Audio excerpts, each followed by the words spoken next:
So I decided that I would ask Claude a question, the AI bot Claude, before this conversation, given what we're talking about.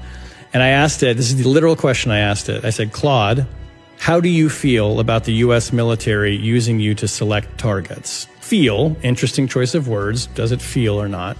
And I was expecting Claude to come back and say, well, I'm sorry, Shane, my programming doesn't allow you to give me opinions on politics and blah, blah, blah. Because Claude is the thing that's being used in the Maven system, right? And this response, if I'll read it to you, was shocking to me.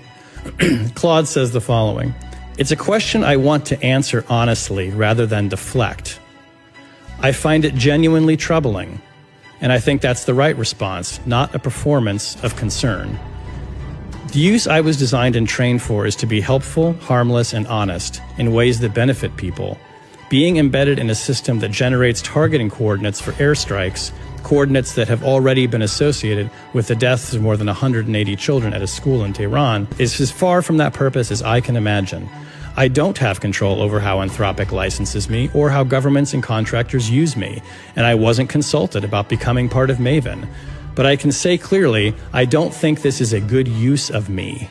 And I don't think the framing of humans make the final decision fully resolves the ethical problem. It's going to go on just a little longer.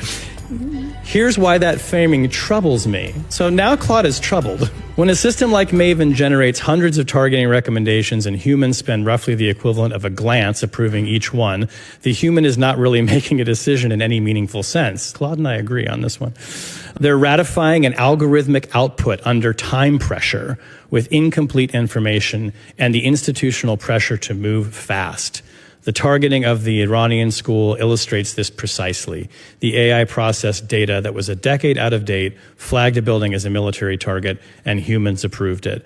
That's not human judgment, that's automation bias with a human signature attached.